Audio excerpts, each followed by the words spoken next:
지금 그 프린트물 하나 드리는데, 우리가 이 업설 공부하면서 참 많은 그 주제들을 살폈어요.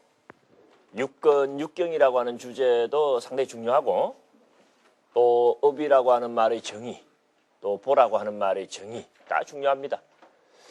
나아가 그 업과 보 사이에 인과관계가 성립한다라고 하는 제안은 정말 이 소중한 제안이 아닐 수가 없는데, 이 인과의 의미를 정확하게 알지 못하면 한 발자국도 못 나갑니다.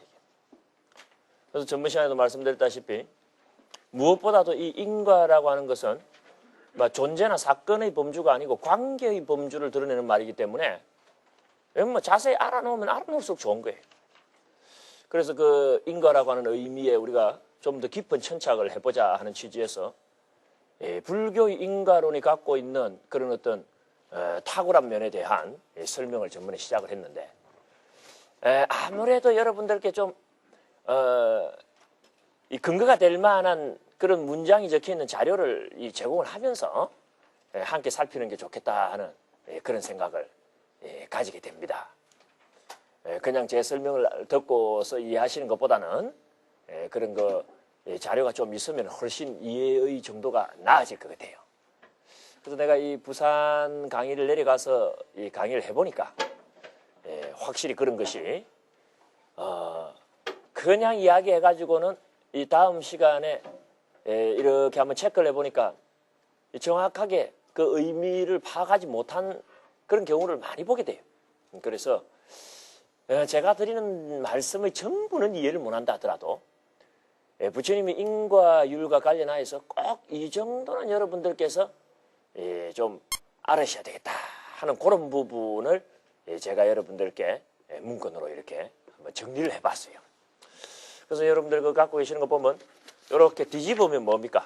뒤에도 페이지가 있습니다. 그래서 혹시 그 뒤에 페이지가 없는 그런 사람은 불량품이니까 지금 빨리 바꾸도록 하세요. 아시겠습니까?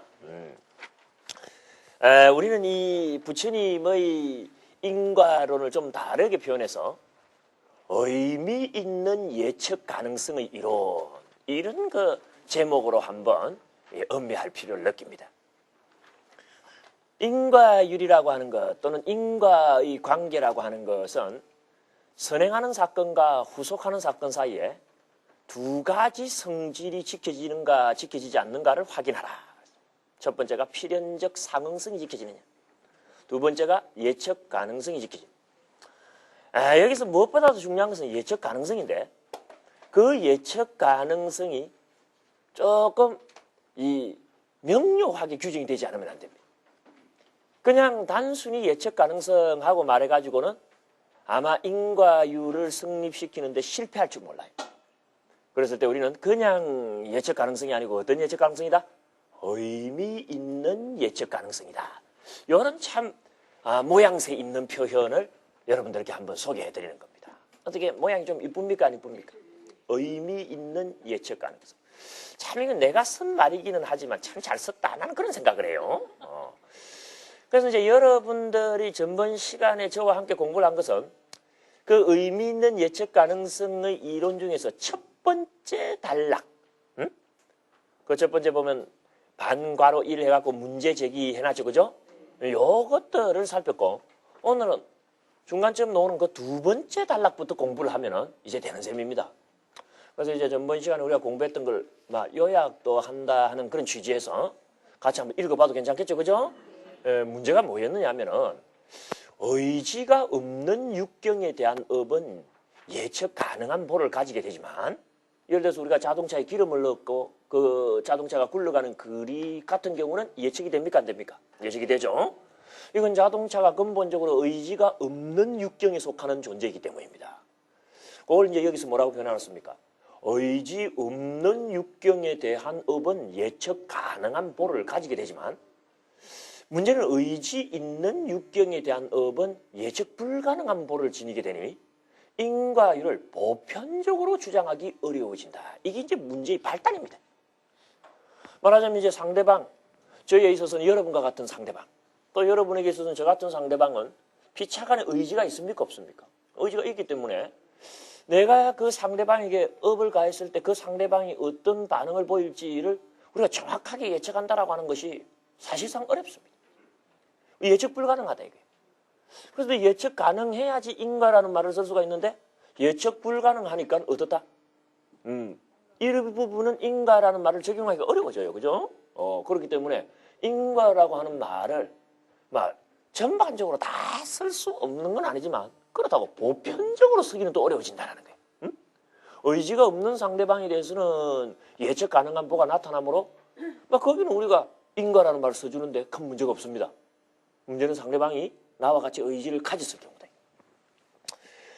이 문제는 칸트라고 하는 참 유명한 철학자에 의해서도 자연과 자율의 통합이라는 주제로 고민이 되었습니다. 우리 전번주 공부했죠, 그죠? 그리고 영구 미제로 남는 문제가 되고 맙니다. 그런데 이제 여기에 엎친 데 겹친 격으로 오늘날은 자연 부분, 물리적 세계 또는 의지가 없는 육경에 대한 부분에조차 예측 가능성을 부정하는 물리적 사실이 발표되어 있는 그런 실정입니다. 그러니까 의지가 있는 것들에 대해서 우리가 업을 가했을 때 어떤 반응을 보일지를 예측할 수 없을 정도는 기본 문제고, 거기다가 우리가 예측이 충분히 된다고 생각했던 자연물들조차 어떻습니까? 불확정성의 원리라고 하는 것은 예측을 허용하지 않는다라는 거거든요. 문제가 큽니다, 이게. 자연계, 즉 물리적 세계에조차 예측이 불가능한 정도가 아니라 지금 주어진 대상의 위치와 운동량마저도 동시에 측정할 수 없는 것이 원리적 사실이라면 우리는 이 인과율이라는 원리를 사용할 근거를 아주 전체적으로 잃게 되어버립니다. 이게 우리가 전번주에 제기한 문제였죠. 그죠? 이런 역학 또는 여기서 말하는 역학은 여러분들 점치는 역학 아닙니다, 이거. 고전 역학 또는 양자 역학 하듯이 물질이 일으키는 힘을 전제로 한 과학적 학문을 여기서는 역학이라고 불러요. 역학 곧 물리학과 같은 자연과학에서만 인과율 부정의 분위기가 있는 것이 아니라 인문학 또는 철학계에서도 해체주의라는 이름으로 오늘날 철학이 방향 지어지고 있는데 이런 그 사상적 경향도 바로 이 인과율과 같은 결정론적 이론에 대한 부정을 그 속 내용으로 하고 있습니다. 오늘날은 한마디로 어떤 시대다? 인과율 파기의 시대다. 인과율이라고 하는 것을 용도 폐기하는 시기가 언제다? 요즘입니다. 그래서 전번주에도 제기를 했습니다만 우리 부처님이라는 분이 오늘날 탄생하셨다라고 한다면 이분이 과연 인과율이라고 하는 이런 법칙성 내지는 이런 관계성의 용어를 채택하셨을까? 참 저기 의심스럽지 않은 일이 여기에 존재하고 있는 것입니다. 자, 그럼 미리 결론 한번 내려볼까요? 부처님께서 오늘날 탄생하셨다고 하더라도 부처님은 인가라는 말을 쓰셨을 거다.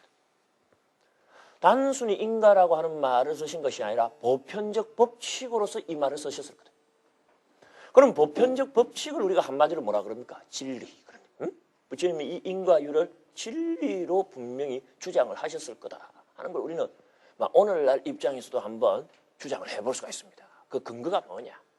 바로 이 부분이 우리가 이제 업설 또 인과, 업인, 과보 이런 부처님의 제안을 살피는 가장 지름길이 될 겁니다. 자, 본격적으로 그러면 2번 단락 한번 공부에 들어가 보도록 하겠습니다. 그런데 이제 불교의 인과법은 그래서 의미를 지닙니다. 왜냐하면 부처님은 처음부터 기계론적 결정론의 인과율을 주장하신 것이 아니었던 것입니다. 이 참 중요한 틈새를 우리가 파악한 겁니다, 여러분들. 인과율 한다고 다 같은 인과율이 아니라는 겁니다.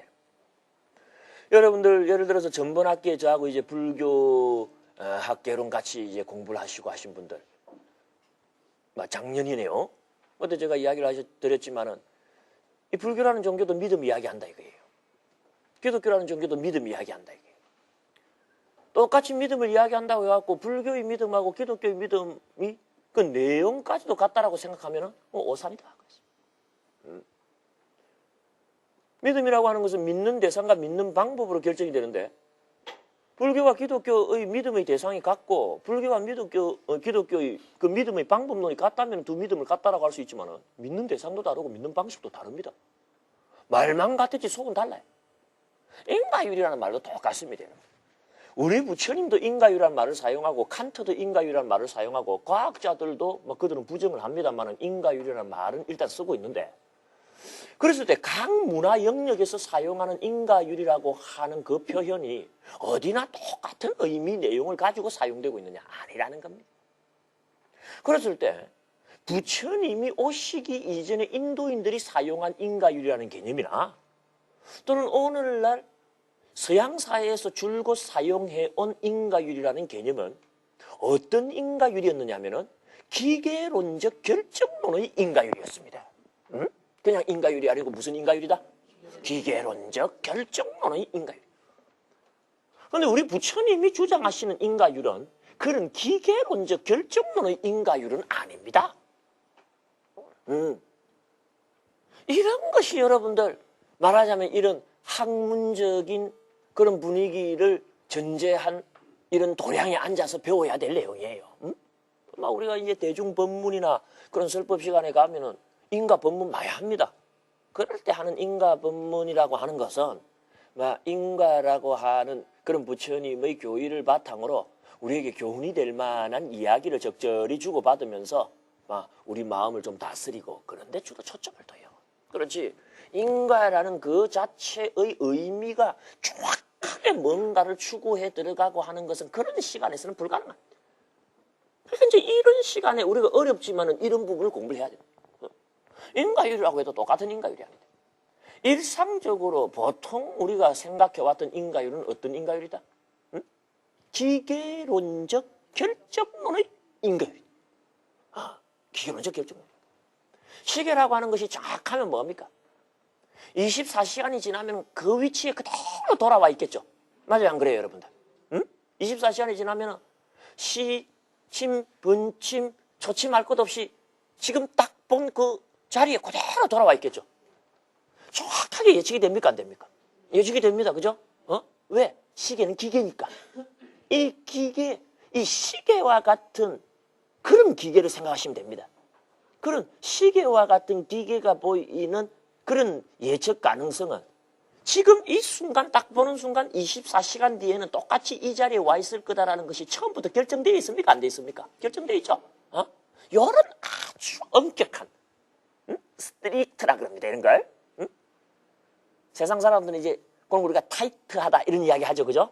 빡빡하다. 우리가 번역하면 빡빡하다 이 말이 타이트인데 이 철학적인 용어로 하면 스트릭트라 그럽니다.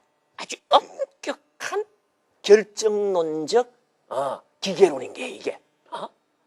이런 아주 엄격한 기계론적 결정론의 인과율을 보통 사람들은 생각해 왔는데 부처님은 처음부터 인과율을 주장할 때에 그렇게 빡빡한 인과율이 아니었습니다. 우리가 이 업이라고 하는 개념을 처음에 공부할 때 어떻게 공부를 했습니까, 여러분들?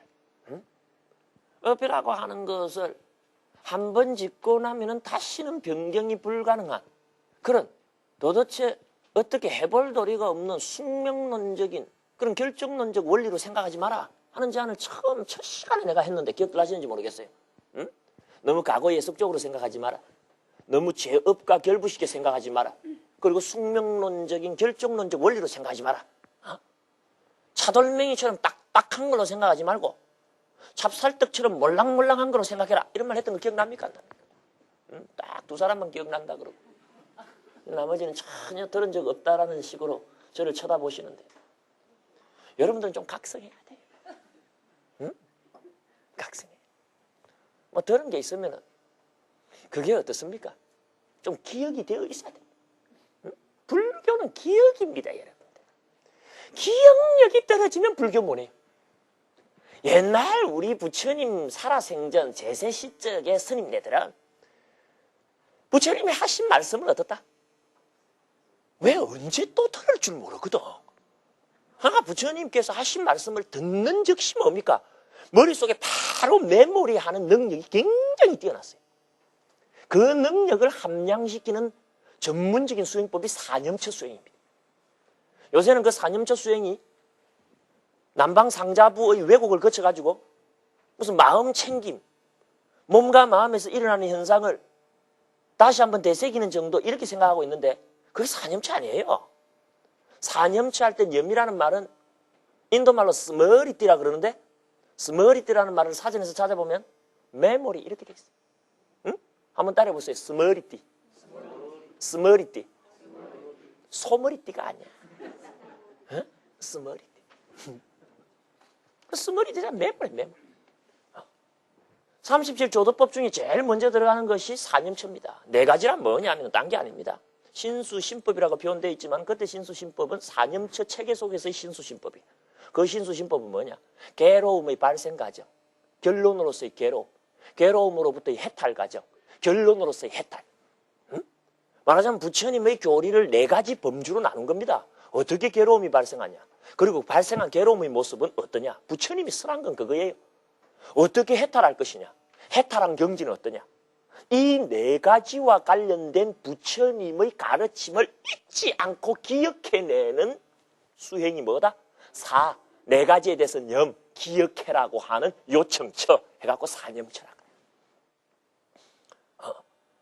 부처님 말씀을 일단 기억을 해야지 어떻습니까, 여러분들? 혼자 앉아갖고 공부할 때 어떻게 하겠어요? 부처님께서 이런 말씀을 하셨는데 그 뜻이 뭘까 하고 혼자 공부하는 게 가능합니까, 안 합니까, 여러분? 여러분들 불교라고 하는 종교는 간단해요, 여러분들. 어떻게 해야 도터입니까?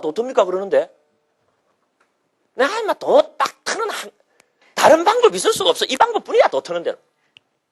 오늘 잘 오셨어요.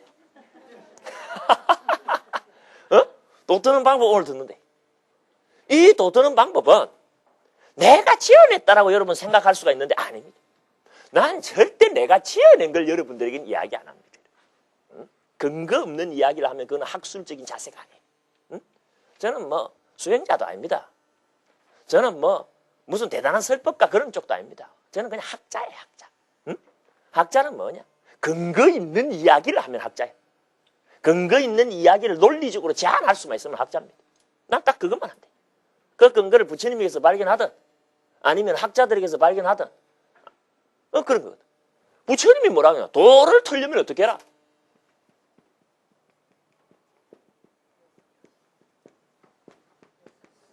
엿을 수행하라 그러셨어. 내가 가르친 대로 수행해라. 그럼 또 턴다고 그랬어. 틀린 말입니까? 맞는 말입니까? 하나마나한 말이야.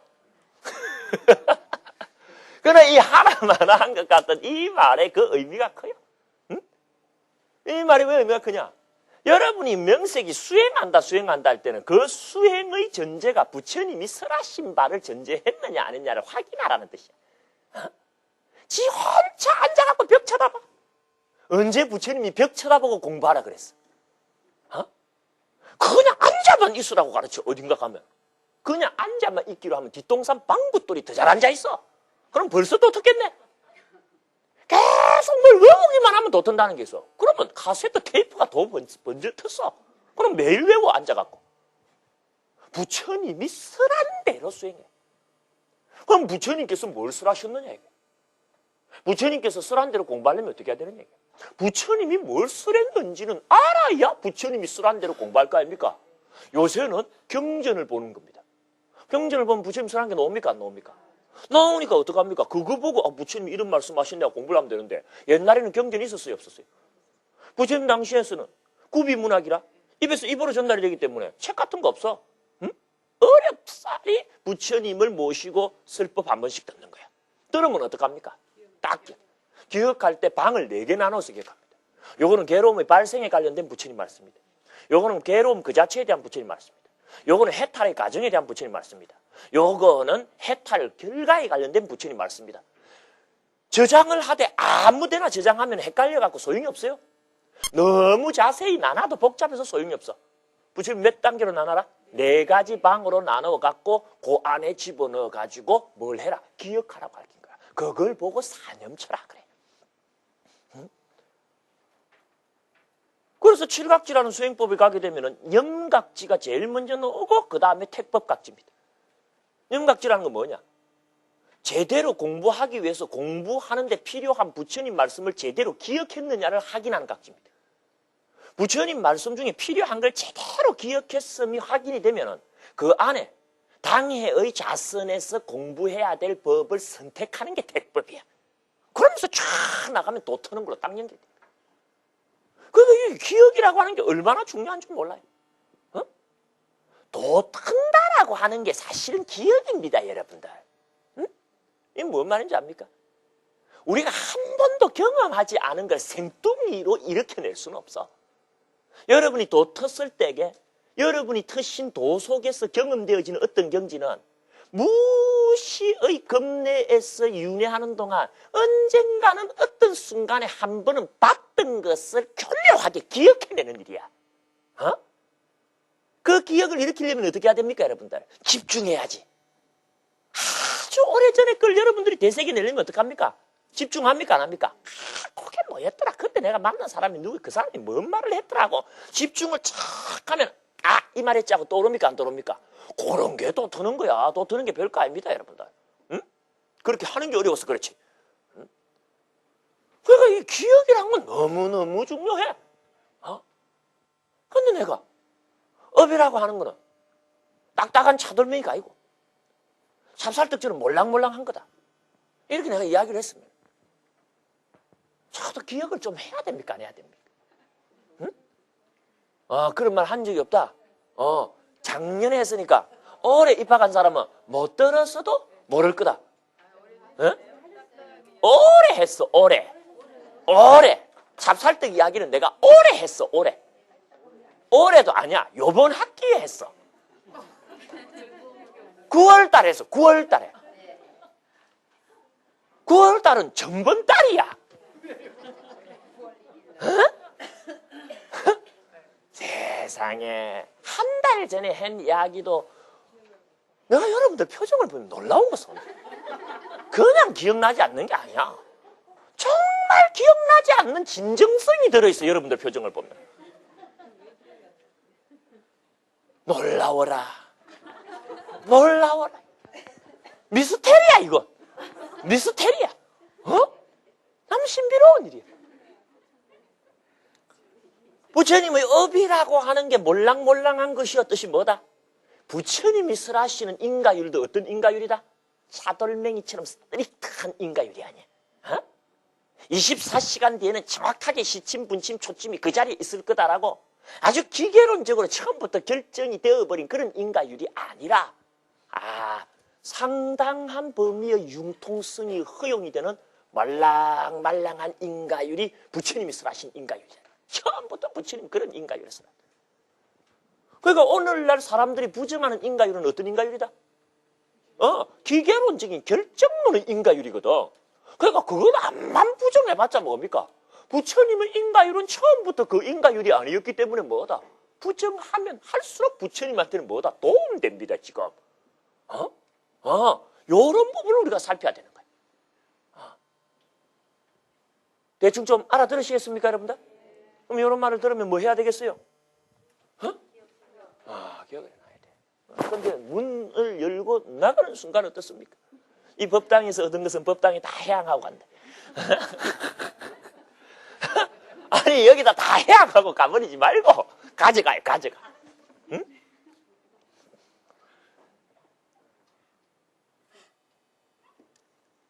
그만 웃어요. 이렇게 이제 부처님은 처음부터 기계론적 결정론의 인가율을 주장하신 것은 아니었다. 그럼 우리가 이 기계론적 결정론의 인가율이라고 하는 말을 다른 말로 한번 바꿔보면 뭐라고 바꿀 수가 있느냐? 100% 정확도의 예측 가능성이다. 이렇게 한번 말을 바꿔보세요. 응? 그러니까 막 추호도 예측을 빗나가지 않는 정확도의 그런 예측 가능성을 바로 기계론적 결정론의 인가율이라고 합니다. 인가율이라는 말은 기본적으로 예측 가능성이 생명입니다. 그래서 때 기계론적으로 결정된 인가율이라는 말은 예측 가능성의 입장에서 표현하면 뭐다? 100% 정확도의 인가율이다. 우리 이렇게 이제 표현을 해볼 수가 있는 거예요. 그에 비해서 우리 부처님의 그 말랑말랑한 인가법은 어떤 인가법이다? 의미 있는 예측 가능성을 뜻한다. 그래서 제가 여러분에게 제시한 이 문건의 이 첫 번째 제목이 뭐라고 되어 있습니까?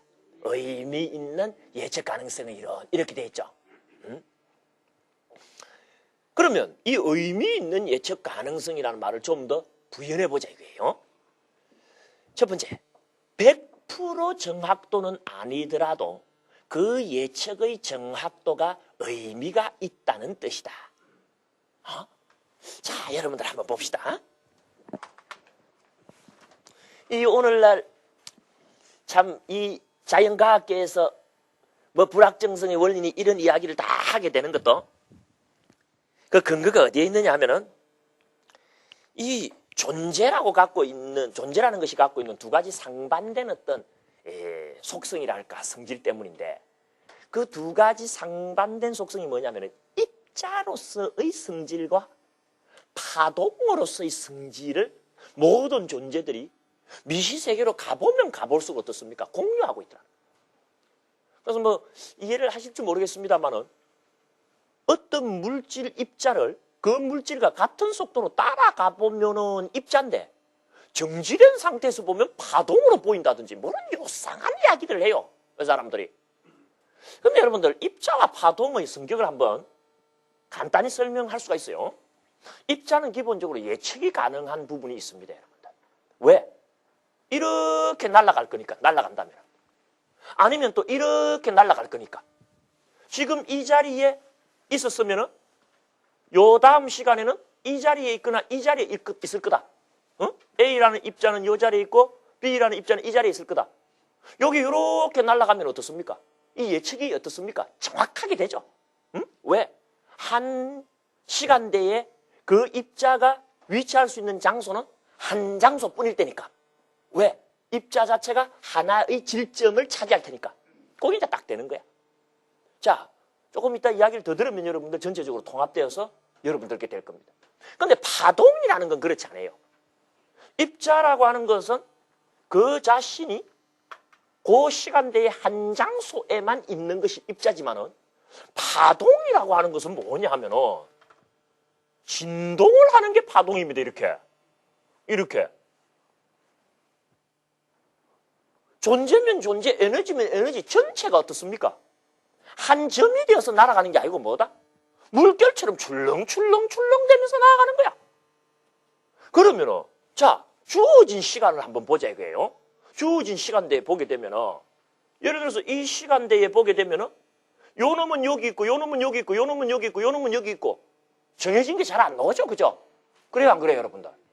그런데 보면은, 여기 있던 이 및 이 위에 있어. 맞습니까? 틀립니까, 여러분들? 응?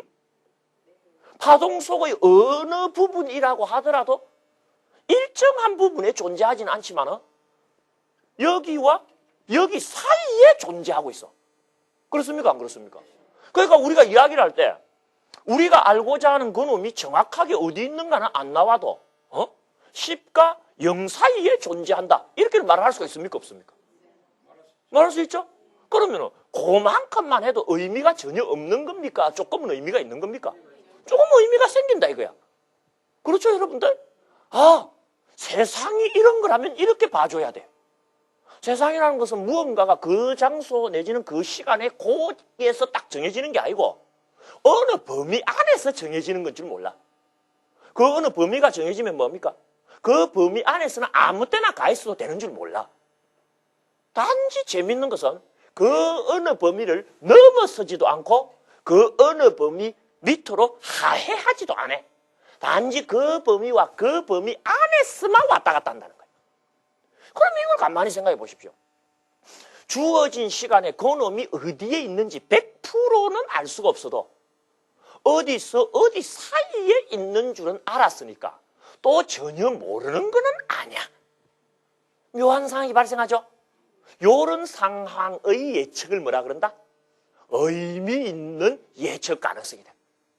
의미 있는 예측. 지금 그놈이 어디 있는지 우리가 예측이 안 됩니다. 응? 애가 예를 들어서 10시까지 집에 들어오라 그랬는데 학원을 딱 끝내놓고 10시까지 집에 들어오는데 부모 입장에서 아이가 어디 있는지 정확하게 예측이 됩니까? 안 됩니까? 이놈이 이 골목 여러 가지 중에서 지금 어느 골목을 통과해갖고 집에까지 올 건지는 그놈 마음이지 우리가 예측할 수 있다 없다? 없지만은 학원으로부터 집까지에 있는 어느 길 중에 한 군데 있을 거다라고는 예측이 돼요, 안 돼요? 그러고 충분히 삽니까, 안 삽니까, 우리가? 그죠? 그래갖고 우리가 흔히 하는 말로 재수 좋으면 만나고 운 없으면 어떻습니까? 뭐 비껴가고. 그러니까 지혜로운 사람은 어때요? 이놈이 여기를 길로 해갖고 올 줄, 여기를 길로 해가 올 줄, 여기를 길로 해가 올 줄 모르니까 아예 이 길이 만나는 이 길목에서 기다리고 있어야 되겠다 하고 우리가 기다리고 있으면 어느 길로 오든 그 길은 와야 되니까 우리가 잡지 않습니까? 그죠? 그러면 지금 이 길목에서 만나는 시간이 T2고 요 시간이 T1이라고 했을 때 우리가 T1 시각에 우리 아이가 어느 길에 있는가를 100% 정확하게 예측은 못하지만 이 네 길 중에 한 길에 있을 거다라는 것은 짐작을 했기 때문에 T2 시간의 길목에서 기다릴 수가 있었던 거예요. 이놈이 사고를 치는 놈이 아니라는 전제하에서는 이 안에 있습니까? 안 있습니까? 이놈이 사고를 칠 때는 이미 딴 동네 가 있을 수도 있어요. 지 애인하고 붙어갖고 어디 가고 술 마시고 있을지 모르지만 정상적인 경우라는 전제가 깔리면 뭡니까? 이 네 길 중에 하나. 부처님의 인가율은 이 중에 어느 하나에 있을 수 있다의 인가율이지 지금 어디에 있는가를 정확하게 알아맞춘다의 인가율이 아니라는 거야, 처음부터. 무슨 말인지 알겠습니까? 그런데 지금 이 시간에 정확하게 어디에 있다를 알아맞추는 인가율을 100% 정확도의 예측 가능성이라 그러고 넷 중에 어느 하나에 있다. 0과 10 사이에 있을 거다라는 범위를 설정하고 그 범위 안에서 어디 있다라는 걸 알아맞추는 데는 정확도를 이야기할 수 있다. 이런 걸 보고 뭐라 그런다? 의미 있는 예측 가능성이라. 무슨 말인지 알겠죠, 여러분들? 그 요런 걸 우리가 구분을 해내야 돼. 그래서 이제 그 밑에 한번 읽어봅시다, 여러분들. 100% 정확도는 아니더라도 그 예측의 정확도가 의미가 있다는 뜻이다. 그 말은 또 무슨 말이냐? 그리고 100% 정확도가 아니라는 것은 업에 대한 반응으로서의 보가 어떤 것인지 미리 완전히 결정되지 않는다는 뜻이다. 그래놨죠? 응? 미리 결정되지 않는다가 아니고 미리 어떻게 결정되지는 않은 거다? 완전히 결정되지는 않은 거다. 무슨 말인지 알겠죠? 그죠? 이 아이가 어느 길로 올 것인가를 그 아이가 출발하는 순간에 이미 완전히 결정된 것은 없습니다. 아이가 지나봐야 알아. 그 아이조차도 어떻습니까? 가다 보니까 개가 나와갖고 무섭대갖고 딴 길로 돌아올 수도 있는 법이야. 하지만은 어떻습니까? 완전히 결정되지는 않지만은 어느 범위 안에서는 그 어느 범위를 뭐라 그런다? 의미 있는 범위 안에서는 알아맞힐 수가 있어. 지가 돌아와봤자 이 길 아니면 이 길이다라고. 부처님 인가율의 융통성 좀 느껴지십니까? 처음부터 부처님은 뭡니까? 방한퉁수가 아니었어요. 그냥 무턱대고 밀어붙이는 그런 스타일 아닙니다. 그건 우리 부처님 스타일이야. 부처님 부드러운 분입니다. 응? 알고 보면 그분만큼 부드러운 분도 없어요. 그분이 엄격하실 때는 한없이 엄격합니다. 교활한 자를 대할 때 이럴 때는 부처님 엄격하셔요. 그리고 부처님 앞에서라는 말은 정당한 근거가 제시되었는데도 자기 잘못을 시인하지 않을 때는요. 엄격하십니다, 부처님. 지금 내가 네 얘기하는 이야기를 당장 진실된 마음으로 답하지 않으면 금강야차가 너희 머리를 7토막을 내버릴 것이다. 이런 협박을 하는 분이 누구다? 부처님. 그러면 그 이야기를 듣는 당사자의 눈에는요. 금강야차. 제석천을 금강야차라 불러요, 부처님은. 부처님은 모든 천신들을 야차라고 불러버려. 금강야차가 금강저 들고 와지라 들고 와갖고 이걸 불타면서 그놈 보고 이야기를 합니다. 서가세존의 말씀에 너 빨리 답 안 하면은 내가 이 금강저로 네 머리 7토막 내버리거든. 사타투 파달레티 한다 딱 그럽니다. 진짜 금강역사가 와갖고 머리 깨뜨린다 그랬겠어요? 그래 믿는 사람 있으면 손 들어봐요. 진짜 그랬을지도 모른대. 상대방이 완전 기가 질렸다는 소리입니다. 그게. 부처님께서 엄격하신 얼굴로 강한 의조로 무언가를 요구할 때는요, 상대방이 쫙 오그라들어버립니다, 여러분. 그러니까 진짜 금강역사가 와갖고 혼내는 것 같은 그런 환상 이상의 뭐다 공포감을 느낀다는 거예요. 그런 분이 오셔갖고 가르쳐야 돼요. 까부는 놈들 그 앞에 갖다 놓으면 어떡합니까? 머리 7토막씩 그냥 내가 다 가는 거야. 그런데 이분이 또 열심히 노력하는데 잘 안 되고 그러면서도 참 교활하지 않고 진정성 있는 마음으로 열심히 하는 그렇게 부드럽고 차비입니다. 응? 다 복도 다 주시고. 그러니까 이제 그분의 말씀 속에서도 그대로 드러나는데 이 인과율이라고 하는 것 속에서도 그런 부처님의 뭐다? 융통성이라고 하는 것. 그걸 여러분들께서 늘 염두에 두면서 봐요. 업에 대한 반응으로서의 보가 어떤 것인지 미리 완전히 결정되지는 않았다는 뜻이다. 아시겠죠? 그죠? 이런 문구는 뭐 우리가 다 음미해야 합니다만 코팅을 해놔요, 집에 가서. 그냥 들고 가서 어디 처박아 놓은지도 모르고 그냥 처박아 놓지 마시고 다 코팅을 해놔놓고 인과율과 관련된 어떤 의문이 생기면은 그는 끄집어내갖고 몇 번 읽자.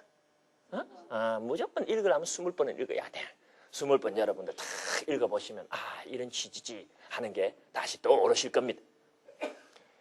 그러면 실제 부처님이 그런 뜻으로 말씀을 하셨던가? 그렇다. 보라는 말의 원어는 뭐라 그랬습니까, 여러분? 위파카인데 여기서 파카라는 말은 익음 곧 열매 결과를 의미한다. 그런데 그 말 앞에 위가 붙어 있거니와 이 말은 어떤 뜻이다? 다르게를 의미한다. 곧 업에 대한 보는 다르게 익음이다. 이 말은 어떤 형태로 그 결과가 결정된 것이 아니라 여러 변수에 의해 어느 정도의 범위 속에서는 변화 가능하다는 뜻이다. 무슨 말씀인지 알겠습니까, 여러분들? 우리 육근이 여기 있는 육경에게 업을 가하게 되면 그 육경들이 이 업에 대해서 뭘 보인다? 반응을 보이니 그걸 우리가 뭐라고 불렀다? 보라고 불렀는데 이 보라는 말의 원어를 제가 찾아보니까 뭐라고 되어 있냐면 위파카 이렇게 되어 있어요. 그럼 이 파크 또는 파카라는 말은 무슨 말이냐? 읽는다라는 읽는다. 뭐가 읽습니까, 여러분들? 열매가 있죠. 그 열매 가짜를 써갖고 이 비파카가 보라고 하는 말이 가, 보 하면서 결과와 연결이 된 거예요. 그런데 읽는다라는 말만 하면 좋은데 읽기는 읽되 어떻게 읽는가? 위하게 읽는다라는 거예요. 그럼 이 위라는 말이 무슨 말이냐? 이건 다르게라는 뜻이에요. 다르게. 놀라운 이야기예요. 다르게 읽는. 그건 뭐다? 어떤 업에 대한 과보는 여러 가지 변수에 의하여 일률적으로 나타나는 것이 아니고 받는 사람의 수준에 따라 다르게 나타날 수도 있고 또 받는 시기에 따라 다르게 나타날 수도 있고 또 받는 여건에 따라 다르게 나타날 수도 있고 얼마든지 뭐다? 다르게 나타날 수가 있다는 거예요. 무슨 말인지 알겠습니까? 그래서 실제 부처님께서 쓰신 말씀 속에 보를 뜻하는 말은 단순히 일률적인 보가 아니라 이미 경우에 따라서 어떻다? 얼마든지 달라질 수 있는 융통성을 가지고 있는 보라고 하는 뜻이 위라고 하는 글자 속에 처음부터 들어있었던 거예요. 그러니까 부처님께서 그렇게 말씀하신 겁니다. 그렇다면 여러분들 헷갈릴 거예요. 저렇게 다르게 나타나면 인과라는 말이 무슨 소용이 있어? 이 경우는 이렇게 나타나고 저 경우는 저렇게 나타나면 그게 뭐 예측이 안 되는 것 아니냐? 하지만은 다르다고 해갖고 전혀 엉뚱하다는 말로 해석하면 안 됩니다. 여기서 요까지 범위 안에서 다르게 나타난다는 말이에요. 무슨 말씀 알겠습니까, 여러분들? 응? 이 길 중 안에서 어느 하나를 택해서 나타나는 거지 전혀 엉뚱한 길을 택할 정도로 달라진다. 이런 뜻은 아니다. 알겠습니까, 여러분들? 그러나 100% 똑같은 것도 또한 아니다. 알겠죠, 여러분들? 이런 게 사실은 중도입니다, 여러분들. 응? 100% 정확하게 예측된다는 것도 극단이야. 전혀 예측이 안 된다는 것도 극단이야. 정확도를 프로테이지로 환산했을 때 100%라고 말하는 놈도 극단이고 0%로 온다라는 것도 극단이야. 부처님은 뭡니까? 100%도 아니고 0%도 아니고 충분히 의미 있는 프로테이지의 정확도를 지닌다라고 말씀하시는 그런 균형 잡힌 시각을 우리에게 뭐한다? 지금 제시하고 있는 겁니다. 이런 건 참 놀라운 겁니다, 여러분들. 응? 사실 이제 여러분들이 이 자리에 이렇게 앉아 계십니다만은 혹시 여러분들은 그런 생각을 하시는지 모릅니다만은 그렇게 생각하셔서는 안 되는 게 막 우리가 이 나이도 들고 저녁에 이렇게 막 시간 쪼개어서 이렇게 와서 공부하니까 저 선생들이 우리한테 가르치는 게 막 우리 수준에 맞게 그냥 그렇게 가르치겠지. 좀 수준이 좀 저급스럽고 핫질스럽게 가르치겠지. 혹시 이런 생각을 하시는 분이 계시면 그런 생각은 접으시는 게 좋아요. 여러분의 수준은 혹여 저 멋이게 하고 하 멋이게 할지는 몰라도 여러분에게 제공하는 저희들의 정보는 뭐다? 아주 고급이고 아주 수준이 있는 그런 최상의 정보를 제공하는데 우리가 전력 투구를 합니다. 알아듣건 못 알아듣건은 알아서 하고 저 사람들이 못 알아들을 거다 싶어갖고 처음부터 하 멋이게 하고 저 멋이게 한 정보 그래 제공 안 합니다. 여러분들.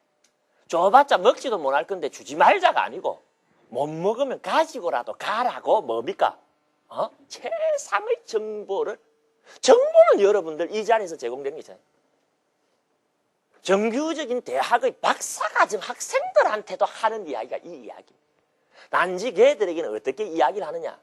이런 문제가 있는데 너희들이 한번 찾아와 봐라 하고 문제를 주고 턴페이퍼를 쓰게 한 다음에 채점을 한 다음에 이런 식으로 풀면 좋지 않겠느냐 하고 이렇게 디스커션을 하는 차이일 뿐이지 하는 이야기는 똑같아요. 여러분은 그렇게 디스커션 하자 그러면 아무도 할 사람이 없고 이 다음 시간부터는 아무도 안 나올 확률이 있기 때문에 그냥 결론을 말해줬을 뿐이지 결론의 입장에서 보면은 거기서 하는 이야기나 여기서 하는 이야기나 차이가 있다 없다? 없습니다. 무슨 말인지 알겠습니까? 그러니까 참 우리가 지금 진행하고 있는 이런 이야기가요. 수준급의 이야기입니다. 저 사람이 밤에 와갖고 그냥 한 푼 벌어 물라고 아무 소리나 하고 가는갑다. 이래 생각하는 사람이 있는 줄 내가 알아요. 그래 생각하면 안 돼요. 그래 생각하시면 안 되고 참 이런 이야기가 뭡니까? 쉽지 않은 이야기입니다. 그리고 또 이런 이야기를 이런 참 고급의 수준을 가진 이야기를 사실 함부로 이야기를 할 수는 또 없어요. 그래도 상황을 봐야 되는데 제가 이 업에 관련된 이야기를 뭐 수차례 그동안 해왔습니다만은 이 의미 있는 예측 가능성과 관련된 이야기는 사실 요번에 처음 합니다. 부산대원불교대학 그리고 여러분 이 서울대원불교대학 이 원시불교 강의 시간에 처음 하지 이전에는 이 부분을 그렇게 자세히 이야기해 주지 않았어요. 왜냐하면 그때는 이걸 그렇게 자세히 이야기해야 된다는 필요성을 그렇게 강하게 느끼지를 제가 안 했어요. 안 했는데 요새는 보니까 이 부분이 필요하다는 게 다시금 인식이 됐어요. 그래서 저는 1989학년도에 박사학위를 받았어요. 그러고 난 뒤에 지금까지 그 15, 16년 세월이 흐르면서 참 많은 불교학적인 강의나 그런 또 설법이나 그런 어떤 참 학술대회를 수도 없이 참석을 해왔습니다만 그 수 없는 그런 참 기회 속에서 이 의미 있는 예측 가능성의 이론을 이렇게 자세히 이야기한 적은 한 번도 없었어요. 이번이 처음. 그러니까 여러분들이 얼마나 복이 많아. 그러니까 자기가 복이 많은 줄 알아야 돼. 이래 이야기하면 박수도 좀 치고 그러더만. 아시겠죠, 여러분들? 응? 이 의미 있는 예측 가능성 이론이라고 하는 게 불교라는 종교를 세계의 사상적인 흐름, 동서고금을 떠나갖고 오늘날 사상적인 문제까지 뛰어넘게 하는 그런 수준 높은 이론이 여기 있습니다. 이 범위 안에서 의미가 있으면 그거로 좋다 하는 부처님의 입장 탁월한 겁니다. 강박관념들이 있어갖고 딱 100%가 되어야 예측 가능성이라는 말을 쓰는데 그럴 필요 뭐 있느냐는 거예요. 전혀 예측이 안 되면 어느 정도라도 예측되는 것 같고 살려나가면 될 것 아니냐. 아, 이런 부처님의 자세는 아주 전향적이고 높이 평가할 만한, 그게 바로 이 의미 있는 예측 가능성의 이론이라는 거예요. 그래서 2번 단락의 괄호 4번은 혹시 여러분들이 빗나갈까 봐 주의를 하나 당부를 해놓고 있습니다. 여기에 주의해야 하는 것이 하나가 있다. 다르게 이금이라고 해서 전혀 예측 불가능하게 다르게 이금은 아니다. 다시 말해서 예측 가능의 정확도가 0%가 나오는 건 아니다. 무슨 말인지 알겠죠? 100%도 아니지만은 0%도 아니다. 누누이 이야기하지만 어떤 의미 있는 범위 속에서 다르게 읽는다는 뜻이다. 다르게 읽더라도 그 상한선과 하한선은 정해져 있다, 안 정해져 있다? 정해져 있어. 응? 아침에 학생들이 등교를 할 때게 학생 이야기를 많이 해서 미안해요. 요새 우리 딸내미 학교 가는 거 자꾸 보니까 내가 생각이 나서 그러는데, 머리 두발 조항이 있고 신고 오는 뭡니까? 스타킹 조항이 있고 뭐 조항이 다 있더라고. 있는데 어떻습니까, 여러분들? 몇 센치 하고 정해놓습니까? 응? 어느 선까지를 정하죠. 그러면 그 선 안에서 어떡합니까? 학생이 자율적으로 정합니다. 그런 다음에 어떻습니까? 그 선을 넘지만 않으면 제재를 받지를 않아. 세상은 그런 거예요. 어느 허용되는 범위가 있지 꼭 요거다라는 한 가지 율법이 있는 거는 처음부터 아닌 줄 몰라. 응? 여러분들도 오늘 입고 오는 옷에 어떤 정해진 그런 한 가지 유니폼이 있습니까, 없습니까? 우리 성인들의 세계는 없어요. 스님들의 유니폼이 있으십니다만, 우리 오늘 여기 빨간 옷을 입고 와도 되고, 검은 옷을 입고 와도 되고, 흰 옷을 입고 와도 되고, 치마를 입어도 되고, 바지를 입어도 되고, 입어도 돼. 그런데 어떻습니까? 안 입고 오면 안 돼. 안 입고 오면 안 돼. 그리고 지나치게 화려하게 뭡니까? 그냥 다이아몬드를 줄줄 감고 이래 나타나도 뭡니까? 제가 강의하는데 무척 장애가 돼요. 응? 그러니까 어느 범위 안에서 여러분들 이미 잘 지키고 옷들 입고 오시는 겁니다, 여러분들. 그래서 여러분들이 어떤 옷을 입을지를 100% 내가 예측은 못 해도요, 어느 범위 안에서 옷을 입을 건가는 예측을 할 수가 있는 겁니다. 그런 의미를 지닌 말이 뭐다? 위파카. 다르게 이겁니다. 어떤 의미 있는 범위 안에서 결과는 다르게 융통성을 가지고 나타난다. 이 이론이 뭐다? 부처님 이론입니다. 되겠습니까, 여러분들? 자, 이런 기본적인 입장을 여러분들이 확보했다면 이제 여기서 한 걸음 더 밀고 들어가 갖고 그 의미 있는 예측 가능성의 정확도를 좀 더 높이는 방법이 있으니까 그걸 이제 여러분들께 소개를 하려고 그래요. 그게 세 번째 단락입니다. 여기서 단위에 관한 논변을 음미해야 된다. 뭐? 단위. 단위에 관한 논변은 크게 두 가지 명제로 구성이 됩니다. 단위를 사용하면 정확도가 느껴진다.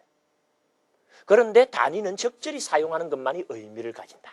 이 두 축을 갖고 이제 단위에 대한 이야기를 여러분들께 좀 하려고 그래요. 자, 예를 들어서 우리가 이런 표현을 한번 해봅시다. 기름을 조금 넣으면 적게 가는데 기름을 많이 넣으면 멀리 간다. 이 말 맞아요, 틀려요? 이 말 맞아요, 틀려요? 기름을 조금 넣으면 조금 가고 기름을 많이 넣으면 많이 간다. 틀린 말은 아니죠? 맞는 말입니다, 여러분들. 적게 넣으면 조금 가고 많이 넣으면 많이 가는 게 뭐 틀린 말이겠어? 그죠?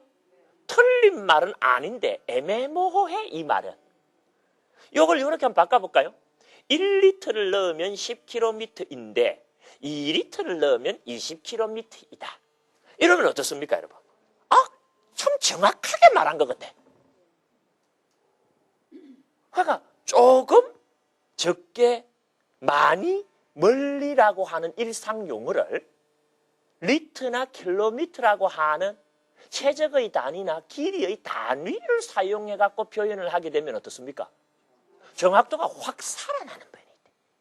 이게 단위의 힘입니다, 여러분들. 응? 단위의 힘입니다. 서양 문명이 동양 문명을 압도해버린 것은 바로 단위의 힘이라고 하는 이 인류학자들의 분석이 있어요, 여러분들. 사실 여러분들 우리가 모여갖고 지금 이 자리에 이렇게 앉아있는 것도 이 서양 문명이 동양 문명을 지배한 형태라는 이야기 한 적 있죠? 어? 이게 동양 문명이 입각하면 여러분들 그래 앉아있어가 된다 했습니까? 어떻게 앉아있어야 된다 그랬어요? 그럼 꿇어 앉아야 돼, 지금. 그리고 나는 어떻습니까? 보료 갖다 놓고 떡 지대도 돼. 우리 동양은 스승과 제자의 관계가 그랬거든. 이런 식으로 선생은 앞에서 갖고 땀 빨빨 흘리면서 이리 뛰고 저리 뛰고 학생들은 느긋하게 방석까지 다 하나씩 깔았냈다. 그 엉덩이 살도 많은데 그냥 앉지. 그럼 뭐 배긴다고 방석까지 깔았어요. 아이고 차다고요? 이렇게 앉아갖고 여러분 느긋하게 앉아갖고 혹여 열반에 들고 싶으면 가끔 열반에도 들어가면서 그리고 나는 죽자사자 정해진 시간을 빨딱빨딱 뛰어야 되는 건 이거 다 무슨 문명이 이 나라를 지배하기 때문이다? 서양 문명이 지배하기 때문에 이런 일이. 서양 문명이 우리 동양 문명을 왜 지배했느냐? 바로 단위입니다. 프랑스의 한 이 서지학자가요, 중국을 방문했는데 이 사람이 지도를 그리는 사람입니다.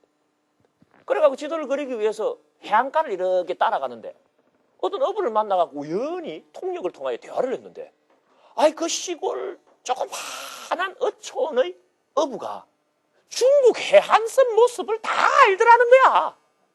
그걸 어떻게 가봤는지 깜짝 놀랐대. 그래가 물어봤더만은 중국의 어부들은 그 정도는 다 안다는 거예요. 그런데 그 중국이라고 하는 나라가 결국 서양에 맥힙니다. 그죠? 응? 서양이 다 맥혀요. 뭐 홍콩도 요전에나 참 영국에서부터 풀려나고 막 그랬잖아요. 그럼 왜 그랬는 줄 압니까? 그 사람들이 안 중국은 대충 안 거고 서양 사람들이 안 중국은 어떻다? 요서 요까지는 몇 킬로미터고 안에 많은 면적이 얼마고 하는 걸 뭐다? 일일이 단위를 사용해갖고 지도를 단위를 정확하게 사용했느냐 안 했느냐 이 차이에서 이 서양 문명이 동양 문명을 극복했다는 거예요. 그러니까 우리가 이야기할 때 보게 되면 동양 사람들 이야기하고 서양 사람들 이야기가 달라요. 집에 다 와갑니까? 하면은 조금만 더 가면 돼. 그렇게 이야기합니까? 안 합니까? 서양 사람들, 특히 독일 사람들 그래 이야기 안 합니다. 얼마나 남았습니까? 그러면은 3.562km 남았습니다. 이 정도야 그 사람들은. 그러면 지금부터 얼마 더 가야 됩니까? 정확하게 4분 32초 정도 더 가면 될 것 같습니다. 이렇게 뭡니까? 표현을 하는데 항상 그 표현의 주어와 들어맞는 단위를 사용하는 버릇이 있어요. 그러니까 그 언어의 제한, 그게 이제 정보를 교류하는 건데 그 정보의 교류가 어떻습니까? 정확도가 생기는 거예요. 근데 우리는 어떻게 합니까? 다 와갑니까? 다 와간다. 얼마나 남으면 돼? 조금만 기다리라. 또 조금 가면 조금만 더 기다리라. 조금만 더 기다리라니까. 그게 제일 불분명한 동네가 인도야. 조금 이따 해줄게요. 해놔놓고 한 달 뒤에도 되고 1년 뒤에도 되고 그때 달라요. 까봐야 알아 그거. 왜냐면 인도는 스케일이 워낙 커갖고 조금이라고 하는 걸 우리 조금하고 같이 생각하면 안 됩니다. 1년도 그런 조금일 수가 있어. 우주론적 생성 단위를 생각하는데 1년은 그거 아무것도 아니지 진짜. 그러니까 우리 언어라고 하는 게 그 사람이 사용하는 사람에 따라서 다 달라져 버리거든. 내가 조금이라는 건 이걸 조금이라고 그러지만 저 사람이 조금이라는 걸 이걸 조금이라고 할 수가 있으니까. 그런데 단위를 사용해보면 어떻습니까? 빼도 박도 못하는 거야. 우리는 무언가를 정확하게 말하고 싶을 때는 단위를 이용하면 이게 정확해진다라고 하는 걸 빨리 눈치채는 사람들이 뭡니까? 서양 사람. 그래서 서양 사람들은 모든 서양의 그런 국가들이 도량형이라 그러죠? 도량형을 통일하는 작업부터 합니다. 그럼 뭡니까? 정보가 공유가 되는 거야, 막. 근데 이거는 우리나라가 사용하는 척이 다르고 중국이 사용하는 척이 다르고 그 안에서도 지방 따라 다 다 무게 단위가 다 달라붙으면 뭡니까? 언어가 다른 거나 똑같아요. 정보가 공유되질 않는 거야. 발전이 막 처집니다, 여러분. 이 단위라고 하는 것이 정보를 정확하게 전달할 때도 그렇고 어떤 상황의 정확도를 제고하는 데는 결정적인 역할을 합니다. 그런데 단위라고 하는 것이 어떤 주어진 주어의 정확도를 높이는 건 틀림없는데 이게 정확도를 높이려면 반드시 적절한 단위 체계가 사용되어야지 정확도가 높아집니다. 이건 무슨 말이냐? 그 밑에 한번 보십시오. 예를 들어 자동차의 주행 거리를 표현할 때는 10km라고 하면서 킬로미터라는 단위를 사용한다. 맞아요, 틀려요, 여러분들. 그러나 원자의 크기를 표현할 때는 A 위에 저 동그라미를 친 옹스트롬이라는 단위를 씁니다. 자동차의 주행거리도 길이의 개념이고 원자의 간격이나 크기도 길이의 개념이죠. 그러나 원자의 크기를 이야기할 때는 단위가 달라져. 옹스트롬을 쓰고 자동차의 주행거리를 쓸 때는 뭐다? 킬로미터를 쓴다 이거야. 이게 뭡니까? 적절히 사용한 거예요. 응? 그럼 여러분 옹스트롬이라는 것은 크기가 얼마만 하냐면 그 밑에 내가 적어놨죠? 10의 마이너스 8승 센티미터. 이건 뭐냐? 1 뒤에다가 동그라미를 8개를 붙여야 돼. 그리고 1cm를 위에 올리면 돼. 1cm를 1, 10, 100, 1000만, 10억, 1, 10, 100, 1000만, 10만, 1000만, 1억, 100만, 1000만, 1억. 1cm를 1억 토막을 낸 길이가 1옹스트롬입니다. 상당히 미세하죠? 이런 미세한 길이는 원자한테나 어울리지 이런 미세한 길이의 단위를 자동차의 주행거리를 표현하는 데 사용한다면 다들 웃지 안 웃겠어요? 그래요, 안 그래요, 여러분들? 그러나 길이를 정확하게 표현할 때는 킬로미터가 정확합니까? 옹스트롬이 정확합니까? 옹스트롬이 훨씬 정확하지. 촘촘히 잘랐으니까. 그래요, 안 그래요? 하지만은 옹스트롬이 정확한 길이의 단위라고 이걸 아무 때나 쓰면은 오히려 부정확해져 버려. 그래요, 안 그래요? 그러니까 단위라는 것은 사용할 때 어떻게 사용해야 된다? 그 주어의 적절한 단위를 사용해야 된다는 거야. 알겠습니까, 여러분들? 사람의 키를 이야기할 때는 미터나 센티미터면 좋게. 사람의 키를 이야기하는데 여러분 옹스트롬이라는 단위 쓸 필요 있습니까, 없습니까? 길이의 단위 중에 짧은 거는 옹스트롬이라면은 길이의 단위 중에 긴 게 라이트 이어라는 게 있어. 라이트 이어라는 건 뭐냐? 우리가 흔히 광년이라는 거 있죠. 응? 강년이 뭡니까? 빛이 1년간 달린 거리. 빛이 1년간 달리면 얼마나 멀리 달리겠어요? 우리 사람의 키를 재는데 광년이라는 단위를 사용할 사람은 있습니까, 없습니까? 없죠? 이건 뭡니까? 단위가 여러 종류가 있다는 것은 벌써 뭐예요? 같은 길이를 재는 단위인데도 불구하고 단위가 여러 종류가 있다는 것은 그 단위를 적절히 사용할 대상이 차이가 있다는 소리. 응? 그래서 여러분 뒷페이지를 한번 넣어보세요.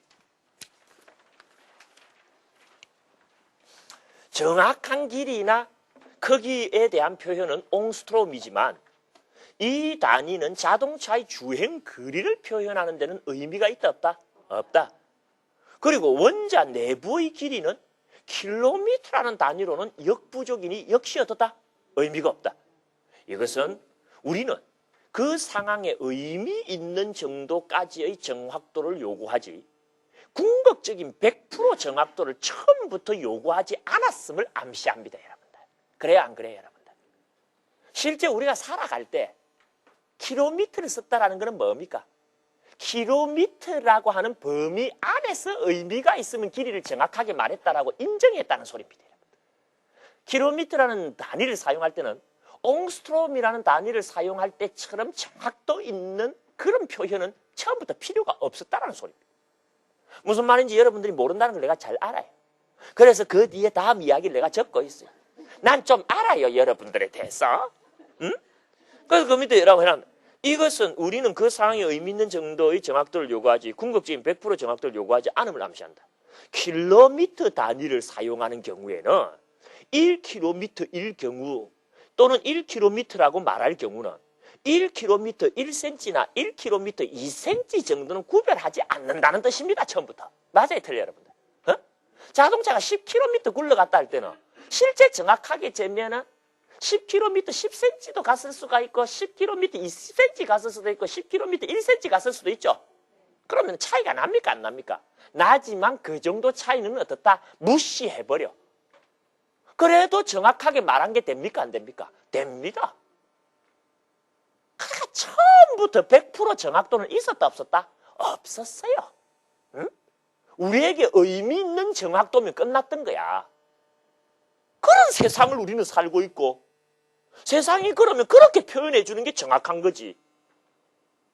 몇 cm 갔느냐까지 다 재어가지고 지금은 1km를 넣었는데 1리터 기름을 넣었는데 이 자동차가 10km 12cm 3.5mm 갖고 요번에 1리터를 넣으니까 10km 2cm 5.6mm를 갖다 하면은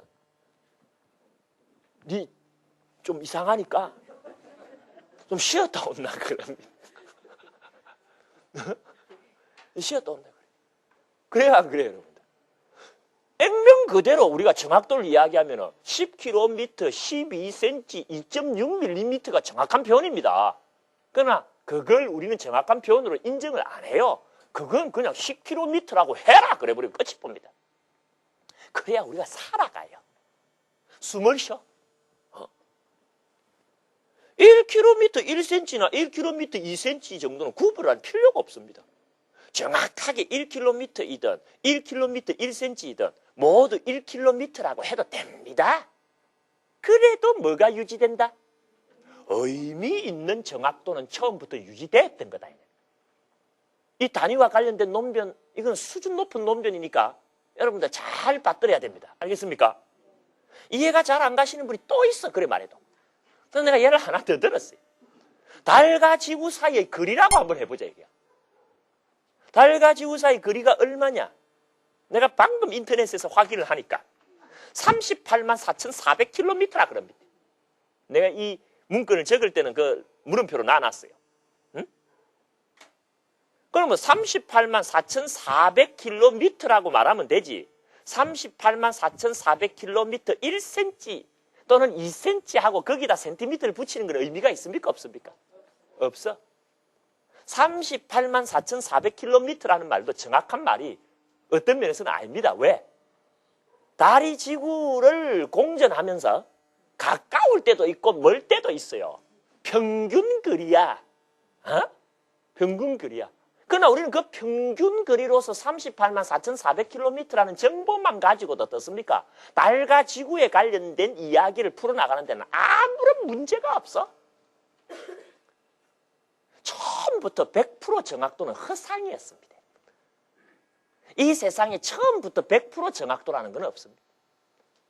도공이 그릇을 구울 때에 가마에 넣고 그릇을 구우면 거기서 나오는 그릇 중에 똑같은 그릇은 하나도 없다고 그럽니다. 뭐가 더 정확한 거고 뭐가 덜 정확한 겁니까, 여러분들? 처음부터 100% 정확도라고 말할 수 있는 그런 모델이나 그런 아이디어한 세계는 처음부터 없었어. 우리는 어떤 범위 안에서 정확하면 됐던 거예요. 의미 있는 정확도의 개념이라는 게 상당히 실속 있는 이야기라는 게 느껴지시죠? 즉, 우리는 100% 정확도가 아니라 하더라도 그 경우에 맞는 융통성 있는 정확도를 말할 수 있고 그것은 충분히 의미 있는 정확도이다. 따라서 우리는 육근의 의지 있는 육경 사이의 업가보를 기술할 수 있는 적절한 단위를 발견하기만 하면 되고 그러면 의미 있는 정확도를 지닌 곧 의미 있는 예측 가능성의 인가율을 말해볼 수 있게 되는 거다. 그죠? 상대방의 의지를 갖고 있을 때도 내가 상대방에게 업을 가면 상대방이 어떤 반응을 보이는가에 대해서 그것의 적절한 단위만 발견해서 붙일 수가 있으면 의미의 정확도가 확 살아나 버리거든요.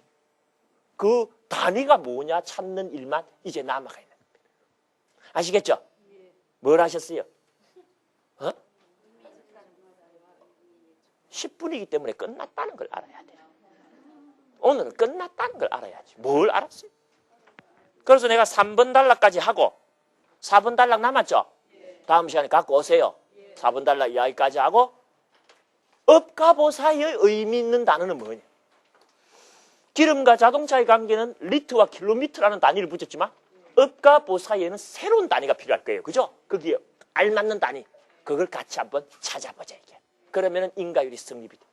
오늘 이야기는 여기까지 하겠어요. 수고들 하셨습니다.